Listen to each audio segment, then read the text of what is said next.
નમસ્કાર મિત્રો, સ્વાગત છે આજના કોમ્પ્યુટરના અગત્યના મોસ્ટ એમપી પ્રશ્નો ભાગ 1 કે પ્રશ્ન નંબર 1, નીચેનામાંથી કયો વિકલ્પ કંટ્રોલ પેનલમાં જોવા મળતો નથી? તો આપણો જવાબ રહેશે માય એકાઉન્ટ. માય એકાઉન્ટ જે કંટ્રોલ પેનલમાં જોવા મળતો નથી, જ્યારે સાઉન્ડ, માઉસ અને ડિસ્પ્લે જેવા ઓપ્શનો કંટ્રોલ પેનલમાં જોવા મળે છે.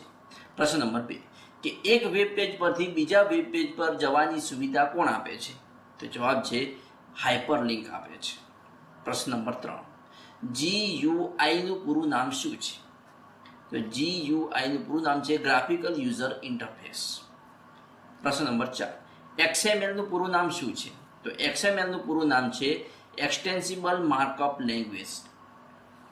પ્રશ્ન નંબર 5 કે ઓપન ઓફિસમાં વર્ડ એપ્લિકેશન જેવું કાર્ય કરતી એપ્લિકેશન કઈ છે?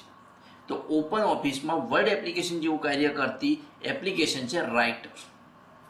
નેક્સ્ટ પ્રશ્ન નંબર 6, MS પાવરપોઈન્ટમાં કોઈ ચોક્કસ સ્લાઇડને સંતાડવા માટે કયા મેનુ વિકલ્પનો ઉપયોગ કરવામાં આવે છે? તો જવાબ છે સ્લાઇડ શો હાઇડ સ્લાઇડનો ઉપયોગ કરવામાં આવે છે. પ્રશ્ન નંબર 7, MS વર્ડમાં સ્પેલિંગ અને ગ્રામર ચકાસણી કરવા માટે કઈ ફંક્શન કીનો ઉપયોગ કરવામાં આવે છે? તો જવાબ છે સ્પેલિંગ અને ગ્રામરની ચકાસણી કરવા માટે F7 ફંક્શન કીનો ઉપયોગ કરવામાં આવે છે. પ્રશ્ન નંબર 8, મોડેમનું પૂરું નામ શું છે? તો મોડેમનું પૂરું નામ છે, આપણો જવાબ રહેશે મોડ્યુલેટર ડીમોડ્યુલેટર, જે મોડેમનું પૂરું નામ છે. નેક્સ્ટ પ્રશ્ન નંબર 9, કમ્પ્યુટર કયા બે આંકડાઓને ઓળખે છે? તો કમ્પ્યુટર 0 અને 1 ને ઓળખે છે. નેક્સ્ટ પ્રશ્ન નંબર 10 કે કોઈ પણ સંસ્થાના પ્રારંભિક વેબ પેજને શું કહે છે? તો કોઈ પણ સંસ્થાના પ્રારંભિક વેબ પેજને હોમ પેજ કહે છે. શું કહે છે? હોમ પેજ કહે છે. નેક્સ્ટ પ્રશ્ન નંબર 11, વર્લ્ડ વાઇડ વેબ એટલે કે WWW નો આવિષ્કાર કોના દ્વારા કરવામાં આવ્યો? તો જવાબ છે ટિમ બર્ન્સ-લી.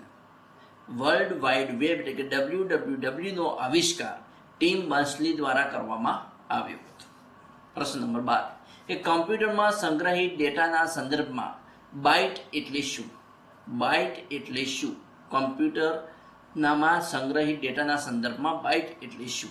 તો આપણો જવાબ રહેશે કે તે જેની સાથે કાર્ય કરે છે. સામાન્ય રીતે 8 ત્રિઅંકોનો સમૂહ છે. બાઇટ શું છે? તો કે 8 ત્રિઅંકોનો સમૂહ છે અને તે જેની સાથે કાર્ય કરે છે તે. પ્રશ્ન નંબર 13 કે જાણી જોઈને કોમ્પ્યુટર વાયરસ ફેલાવવાને કયો ભારતીય કાયદો ગેરકાયદેસર ઠેરવે છે? જાણી જોઈને કોમ્પ્યુટર વાયરસ ફેલાવવાને કયો ભારતીય કાયદો ગેરકાયદેસર ઠેરવે છે? તો જવાબ છે ઇન્ફોર્મેશન ટેકનોલોજી એક્ટ 2000. પ્રશ્ન નંબર 14, અનુપમ શ્રેણીનું સૌથી મોટું અને ઝડપી સુપર કોમ્પ્યુટર જેમ અનુપમ અમે ખાલી જગ્યા દ્વારા વિકસાવવામાં આવ્યું છે. અનુપમ અમે કોના દ્વારા વિકસાવવામાં આવ્યું છે? તો જવાબ છે બાર્ક દ્વારા વિકસાવવામાં આવ્યું છે. પ્રશ્ન number 15, national aeronautics laboratories Bangalore દ્વારા પ્રથમ સુપર કોમ્પ્યુટર વિકસાવવામાં આવેલ તેનું નામ શું હતું? તો જવાબ છે ફ્લો સ્લોવર. શું નામ હતું? Flow slower. નેક્સ્ટ પ્રશ્ન નંબર 16 કે કોમ્પ્યુટર મોનિટરને ખાલી જગ્યા પણ કહેવાય છે. કોમ્પ્યુટર મોનિટરને ખાલી જગ્યા પણ કહેવાય છે. તો જવાબ છે VDU પણ કહેવામાં આવે છે. પ્રશ્ન નંબર 17 કે કમ્પ્યુટરમાં USB નું પૂરું નામ શું છે? તો કમ્પ્યુટરમાં USB નું પૂરું નામ છે યુનિવર્સલ સિરિયલ બસ. કોમ્પ્યુટરમાં USB નું પૂરું નામ શું છે? યુનિવર્સલ સિરિયલ બસ. પ્રશ્ન નંબર 18 કોમ્પ્યુટરની મેમરીના એકમને ઉતરતા ક્રમમાં ગોઠવો. ઉતરતા ક્રમમાં ગોઠવા માટે આપણે સૌથી મોટો ક્રમ જોઈએ છે. તો સૌથી આપણો જવાબ રહેશે TB, પછી એના પછી GB, GB છે MB અને MB થી સૌથી નાનો KB. સૌથી મોટો TB, TB થી નાનો GB, GB થી નાનો MB ને MB થી નાનો KB. નેક્સ્ટ પ્રશ્ન નંબર 19 કે નીચેનામાંથી કયું સાચું નથી? તો મિત્રો આપણે ખોટું વિધાન જોવાનું છે. તો કે ફાઇલોને રિસાયકલ વિના મોકલેલ ડિસ્કની ફ્રી સ્પેસ વધારી શકાય છે વિધાન ખોટું છે. જ્યારે ડિલીટ કરેલી ફાઇલ રિસાયકલ બિનમાં મળે છે. રાઈટ. રિસાયકલ બિનમાંથી કોઈ પણ ફાઇલને રિસ્ટોર કરી શકાય છે. રાઈટ. રાઈટ ક્લિક દબાવીને એમ્પ્ટી ચયન કરતા એકવાર માટે ક્લિયર થઈ જાય છે. રિસાયકલ બિન આખું ક્લિયર થઈ જાય. રાઈટ. નેક્સ્ટ પ્રશ્ન નંબર 20 કે નીચેનામાંથી કયો એપ્લિકેશન સોફ્ટવેર નથી? તો જવાબ છે વિન્ડોઝ NT જે એપ્લિકેશન સોફ્ટવેર નથી. જ્યારે પેજ મેકર, વિનવર્ડ, એક્સપી અને ફોટોશોપ જે એપ્લિકેશન સોફ્ટવેર છે. પ્રશ્ન નંબર 21 કે કયો પ્રોગ્રામ મોટી ફાઇલને નાની ફાઇલમાં કમ્પ્રેસ કરી નાખે છે? કયો પ્રોગ્રામ મોટી ફાઇલને નાની ફાઇલમાં કમ્પ્રેસ કરી નાખે છે? તો વિનઝિપ જે મોટી ફાઇલને નાની ફાઇલમાં કમ્પ્રેસ કરી નાખે છે. પ્રશ્ન નંબર 22 કે નીચેનામાંથી કઈ ઓપરેટિંગ સિસ્ટમ નથી? તો ઓરેકલ જે ઓપરેટિંગ સિસ્ટમ નથી, જ્યારે ડીઓએસ, લિનક્સ અને વિન્ડોઝ જે ઓપરેટિંગ સિસ્ટમ છે.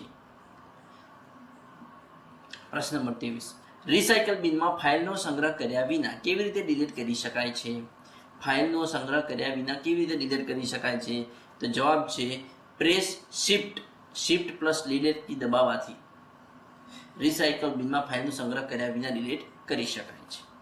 પ્રશ્ન નંબર 24 વર્ચ્યુઅલ મેમરી સામાન્ય રીતે ખાલી જગ્યામાં સ્થિત હોય છે. તો જવાબ છે રેમ દ્વારા સ્થિત હોય છે. વર્ચ્યુઅલ મેમરી એટલે સામાન્ય રીતે રેમમાં સ્થિત હોય છે. લાસ્ટ પ્રશ્ન 25 નંબર તમે માઉસનું સેટિંગ ક્યાંથી બદલી શકો છો?